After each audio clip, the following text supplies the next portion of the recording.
여기 보시면 얘네는 지금 지배와 피지배층이 있다 보니까 굉장히 어떻습니까? 다른 지역을 이제는 침범해서 더 힘을 키우고 싶지 않을까요? 그러니까 이러한 구릉지대, 그런 구릉지대 사람들이 많이 모여 살고 또 마찬가지로 이러한 것에 뭐 막아놨겠죠. 침을 막기 위해서. 뭐 또 굳이 뭐 하나 더 말하자면은 뭐 이런 거 있죠. 배산임수. 배산임수 뭐 이렇게 하면서 산을 등지고 물과 가까이 하는 이런 배산 지형에 청동기부터 이제 사람들이 많이 모여 살게 되는 겁니다. 알죠? 뭐 이런 것들 저희 설명해 봤고요. 그 다음에 뭐 반농사 조보리도 됐지만 병사 시작이라는 점 강조하고요. 그 다음에 사유재산제, 뭐 군장국가 이런 말을 하는데 여기서 좀 이제 강조해야 될 부분은 뭐 딴 건 아니고요. 요겁니다, 요거 그냥. 군장국가. 무슨 말이냐면 신석기 때 우리 이거 여기까지 배웠죠. 시족과 어디까지요? 부족사회.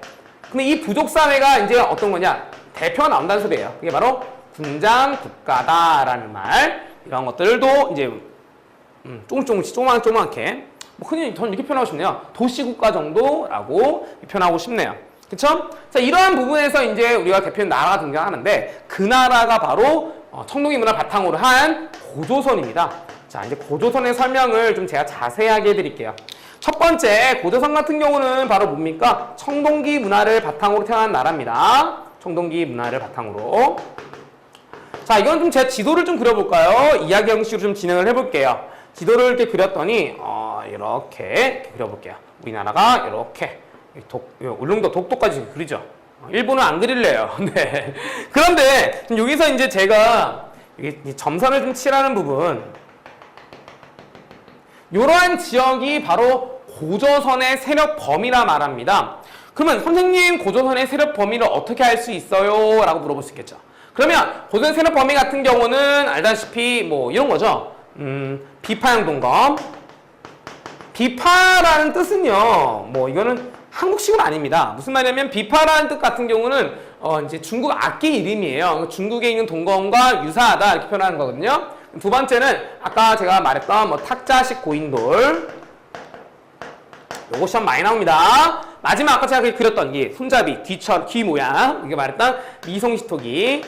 자, 이러한 세 개에 대한 내용은 바로 고조선의 세력 범위를 나타난다면서 이거는 굉장히 중요하고 굉장히 시험이 많이 나와요. 이거는 제 뭐 고등학교 애들 모의고사도 많이 나오고요. 그 다음에 또 이제 내신들도 많이 나오고요. 한국사도 종종 나오기도 합니다. 자, 이 부분 좀 제가 강조를 할게요. 아, 그래서 요 지역에 고조선이 태어났구나 라는 것을 알 수 있죠. 이해되시죠? 또 우리 초등학교 때 우리 혹시 이건 배우지 않았나요? 고조선 어떻게 만들었어? 이렇게 말 많이 하잖아요. 고조선이요, 옛날 옛적에 환웅이라는 사람이 있었는데 아버지한테 환인에게 저 인간 세계에 내려가고 싶어요 이렇게 얘기했더니 아버지가 너 혼자 내려가면 안 된다 이렇게 말씀하시면서 너를 따르는 무리를 내려보내는데 그 무리가 뭐 바람, 비, 구름 맞나요? 바람, 비, 맞네요. 이런 것들 풍백, 운사, 우사 막 이렇게 내려보내서 신하를 건너 내려보내서 거느려라 이렇게 말을 합니다. 그런데 뭐 이때 뭐 때마침 누굽니까? 곰과 호랑이가 인간 되고 싶어요 라고 말하잖아요. 그쵸? 그러면서 이제 그래 그냥 할 수는 없지 하면서 너 들어가 어디로 동굴로 들어가서 이제 마늘과 쑥을 이제 먹입니다. 근데 호랑이 같은 경우는 난 못하겠어. 역시 나는 육식주의자인가 봐 하면서 뛰쳐나가고 곰 같은 경우는 꾸준히 먹습니다. 그래서 뭐로 변신하죠? 네, 웅녀라고 변신을 해요. 웅녀 변신하면서 이제 신나서 가서 이제 빕니다. 저 아들 낳고 싶어요 라고 말을 해요. 그 모습을 본 환웅이 야 이거 최고네 이렇게 말하면서 결국은 아들 낳게 되는데 이제 그 아들이 이제 그 흔히 말해서 당군왕검이 되는 거죠. 이 당군왕검 하면서 우리는 다 알고 있어요. 이 부분은요. 당군왕검 이렇게 말을 하면서 뭐 기원전 2333년에 만들어졌고요. 뭐 아사단이 만들어졌고요. 건국이냐면 홍익 인간 널리 이렇게 해라. 지금 이게 막 빠르게 말하는 이건 뭡니까? 초등학교 때 많이 배웠잖아요. 그쵸? 이런 것도 이제 상식이기 때문에 이런 것들은 이제 시험에서 이제 언급한다 하더라도 그렇게 어렵지 않은 부분이 되는 거고요. 사실은 우리가 제가 좀 지문 파악할 때 이제 우리가 상문 유사에 대한 부분을 좀 배울 거예요. 자, 그 유사에 대한 내용 안에서 바로 이제 쓰여진 어떤 말씀 그 뜻이 무엇인지 그거를 좀 구분할 겁니다. 자, 그런데 지금 제가 말하는 과정이거든요. 과정 같은 경우는 이 당시에 이 고조선이 있는 이 고조선 이거죠. 있는 시기에 중국을 잠깐 가보죠. 중국은 이 당시에 춘추전국 시대, 전국시대인데 이 당시 연나라와 대립할 정도로 고조선 힘이 막강했다라고 알 수 있어요. 근데 이 춘추전국 시대를 통일한 나라가 있죠? 누굽니까? 있잖아요. 만리장성 있잖아요. 네, 맞아요. 진나라예요. 진시황제. 근데 이때 진나라와 고조선의 이 대립이 있는 것은 아니고요. 이 진나라가 이제 빨리 망하거든요. 그 다음에 이제 한나라로 바뀌는 요 과정에서 이 무리들을 이끌어 들어온 사람이 있는데 그 사람이 굉장히 중요해요. 그 사람이 바로 위만입니다. 제가 위만에 대한 설명 좀 많이 할 건데 고조선은 밑에 상대부 장군이라는 관직이 있을 정도로 부왕과 준왕의 힘이 막강했는데 위만이 들어왔을 때 준왕은 아래 내려와서 진이라는 이런 나라를 만들기도 하고요. 또 마찬가지로 위치가 이거 다른 겁니다. 자, 그래서 위만에 대한 부분을 좀 강조하는 것은 위만이 들어왔을 땐 크게 첫 번째 철기에 대한 문화가 수용됐다는 겁니다. 그러니까 청동기보다 좀 더 강력한 철기가 들어왔다는 점을 지금 강조하고 있는 거예요. 아시겠죠? 그러다 보니까 이제 위만은 원래 그 전에 서쪽 지역, 요 지역에서 이제 어떤 방어 담당 뭐 이 정도 이 지청을 맡고 있고 또 이게 참 위만이라는 그 인물은요 고조선 사람입니다. 기억하셔야 돼요. 이거 중국 사람 아니냐? 아니에요. 상투를 이렇게 쓰고 왔고 그 다음에 고조선 유이민 데리고 들어왔어요. 고조선 사람입니다. 이거 되게 중요해요. 이거. 아시겠습니까? 자, 그러면서 나중에 이 고조선이 이제 위만의 힘으로 이제 제압이 되면서 위만, 조선 이 되면서 발전하게 됩니다. 그래서 위만 때 이제 전성기를 누리죠. 첫 번째 철기문화 나왔지만 이때는 여기 있는 한나라와 그러니까 여기서 이때 시대는 위만 나왔을 때는 영과 진 시대가 아니에요. 한나라가 있는 시대를 말하는 겁니다. 자, 그래서 이 한나라와 이 진의 가운데 뭘 합니까? 중개무역을 했겠죠. 그럼 여기서 뭘 할 수 있습니까?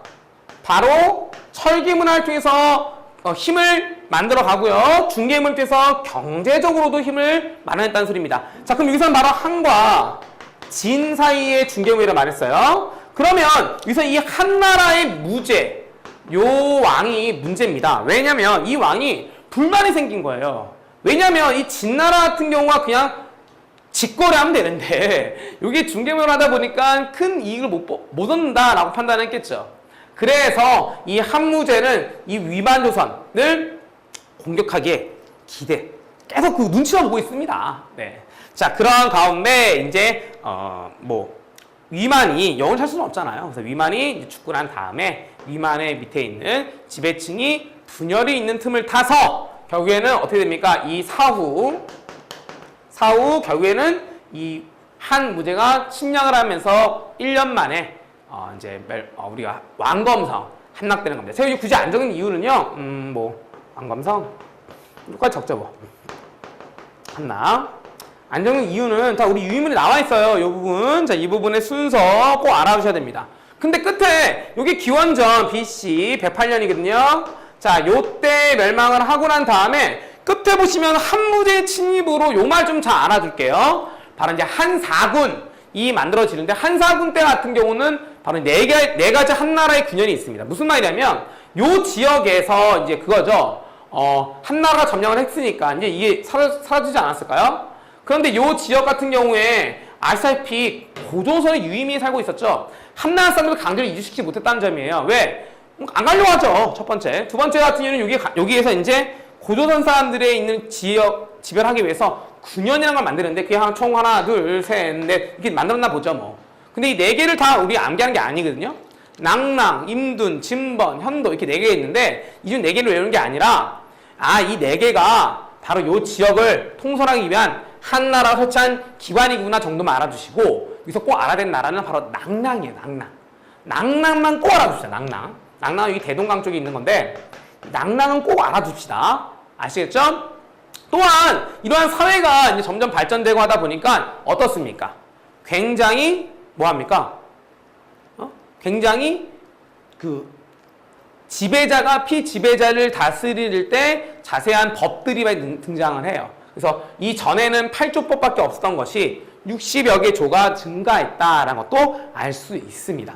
자, 지금 보시면 제가 청동기와 연결해서 우리 고조선, 우리나라에서 설명을 좀 했는데 이런 겁니다. 제가 척에 대한 설명을 좀 할 건데, 척의 설명 같은 경우는 제가 사실은 지문 설명을 살짝 넘길 거거든요. 이 부분은, 넘겨 설명하고 이관과 연관이 되기 때문에 이거는 지금 우리가 여러분들께서 예습으로 한번 이런 것이 있구나 이렇게 보신 다음에 그러면 다음에 뭐가 나올까라고 보시면 좋을 것 같아요. 자, 그러면 제가 지문 넘기도록 할게요. 자, 지문 보시죠.